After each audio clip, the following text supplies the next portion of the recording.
What can be argued is that the most popular Hanna-Barbera cartoon is Scooby-Doo. 4 young humans and a talking dog that get snacks named after him work together to solve mysteries. What other franchise does that? Lots of straight-to-DVD movies exist, and it only makes sense to start with the first one. Is it splendid, or is it scrappy to me? I'll figure that out. Beware that it's kinda old, so don't get spooked if I spoil the movie, cause the spoiler alert tombstone is here. Construct a voodoo doll that'll make you sit tight and avoid zombies to revel in this review. Hey, I'm Owen, the fiction fanboy, and here's my review on Scooby-Doo on Zombie Island. As with most movies in the Scooby-verse, the gang is trying to catch a monster so it can be unmasked, and following the events of the latest unmasking, the group has divided because they got tired of monster costumes. Like, what's with the group splitting up in the beginning of these movies? Because later in the first live-action movie, they all split. Please don't tell me this will be a trend in the other movies. Moving on to the rest of the story, Daphne and Fred are now running a TV show. Scooby and Shaggy get a job only to lose it among others we don't get to see, and Velma owned a bookshop. You get to celebrate Daphne's birthday since we don't know the specific birth dates of the characters by having the gang reunite for ghost hunting.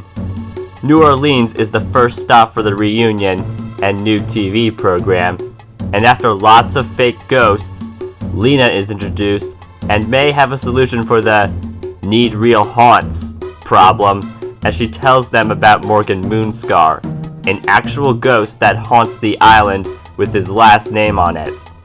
Lena lives on an island called Moonscar Island, and it took one internet search about the number of disappearances to convince Mystery Inc. to follow Lena to Moonscar Island. Mystery Inc. is all eager to see the real monsters they've just heard about, and get to meet the other people that are on Moonscar Island, like Jaquise, the ferry driver, a fisherman named Snakebite Scruggs and his hunting pig, Mojo, gardener Bo, and Simone, the house owner, along with some cats that Scooby can't handle. Shaggy and Scooby scream and get the attention of the rest of the gang, and it was just their reaction to how hot the island's peppers are. The two scream again, but this time, it was because there was writing on a wall all of a sudden. Also, Velma was off the ground temporarily. After those spooky discoveries, the gang has confirmed that the ghost of Moonscar himself was behind the writing, and they learned that Simone and Lena's house was made using a piece of Moonscar's ship.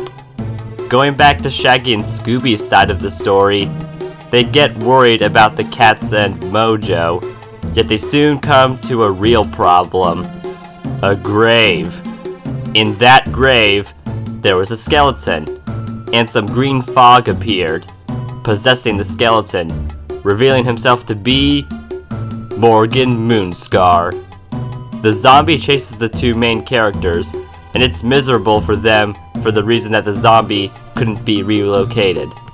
It gets dark, and the gang agrees to stay at Simone's for the night, with rooms provided for the guests. Another ghost appears near Shaggy as a warning about what's going to happen if they don't leave the place at once. The ghost has been proven to be from the Civil War. Dinner is served, and there's beef between Scooby and the cats again, leading to Scooby eating with Shaggy at the Mystery Machine. The green fog returns, and zombies start coming out of the water, and they flee from them, and even thought the gardener was a zombie too. Lena and the rest of Mystery Inc. try to find Shaggy and Scooby, and when the gardener is asked if he saw zombies, he said he didn't see any.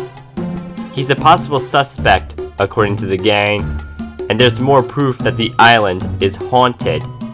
Shaggy and Scooby ended up inside a cave that had voodoo dolls of their friends in it, and the more they played with them, the more weird behaviors the real people did. Simone and Lena led Daphne, Velma, and Fred to their safety. And by safety, I mean doom, because those two girls are the real villains who share their revenge story on how they, along with Jacques, are secretly werewolf people. They seeked immortality and got it along with a curse. Another chase occurs, only this time, the zombies are aiding Shaggy and Scooby, while Simone, Lena, and Jacques needed life force to remain alive, and came close to having Shaggy and Scooby's life force. Luckily, the werewolf people get a taste of their own voodoo sorcery so the beloved characters can live. The zombies were no longer needed, the werewolf people were goners. Bo was an undercover guy the entire time. He agrees to help with Daphne's show, and Scooby can be seen giving cats milk after the credits. I gotta admit that Scooby-Doo on Zombie Island is a classic. The animation is solid to this day. I didn't expect big voice acting names like Jim Cummings, Mark Hamill, and Tara Sharondoff, later named Tara Strong, to be in a Scooby-Doo movie. I was both surprised and glad.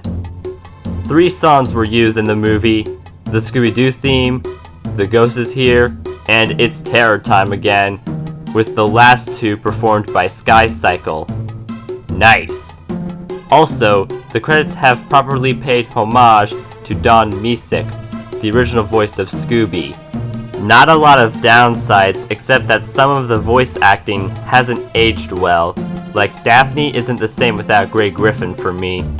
The other tiny problem I have is that the zombies don't get screen time until the midway point of the film, but the fact that the island belongs to the zombies makes up for it and keeps the title of the movie accurate.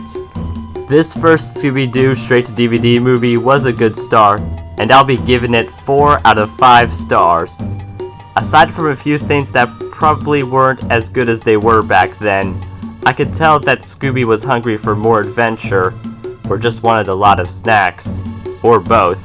And now I'm on a mystery to see more Scooby-Doo content.